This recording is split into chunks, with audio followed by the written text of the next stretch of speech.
গরমে হালকা কিছু খেতে চাইলে বানিয়ে নিতে পারো এই রেসিপিটি। শুভ দুপুর বন্ধুরা, আশা করি সবাই ভালো আছো। আমার কাছে অল্প একটু চিংড়ি মাছ ছিল, ভাবলাম কি বানাই।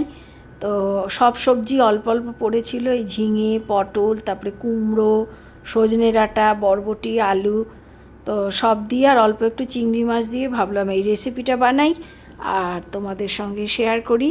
তো আমার কাছে যে সমস্ত সবজি ছিল সমস্ত কেটে নিয়েছি। চিংড়ি মাছগুলো আগে ভেজে তুলে নিয়েছি, তারপরে একটু কালো জিরে, তেজপাতা আর কাঁচা লঙ্কা ফোড়নে দিয়েছি। দেওয়ার পরে বেশ কিছুটা কাঁচা পেঁয়াজ দিয়েছি, পেঁয়াজটা বেশ ভালোভাবে ভাজা হয়েছে। তারপরে আমি এই সবজিগুলো দিয়েছি। পেঁয়াজটা অবশ্যই ভালো করে ভেজে নিতে হবে। তারপরে এই সবজিগুলো দিয়ে এখন আমি এগুলো ভাজা ভাজা করছি। চিংড়ি মাছগুলোও আমি দিয়ে দিয়েছি।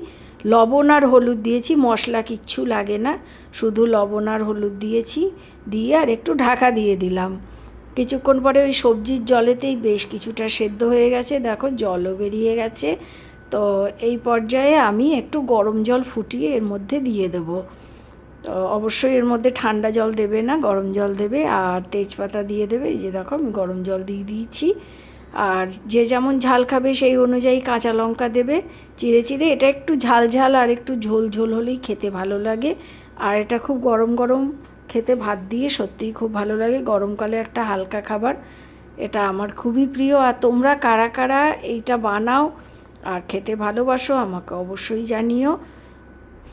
আবারও আমি একটু ঢাকা দিয়ে দিয়েছিলাম। এই যে এখন আমার সমস্ত সবজিও সেদ্ধ হয়ে গেছে আর ঝোলটাও ফুটে গেছে। তা আমি এই পর্যায়ে এটা নামিয়ে দেব। আর আমার ওই ভাজা মশলা যেটা ছিল সেটা আমি একটু দিয়ে দিয়েছি আর আমি পরিবেশনের জন্য রেডি করে নিয়েছি।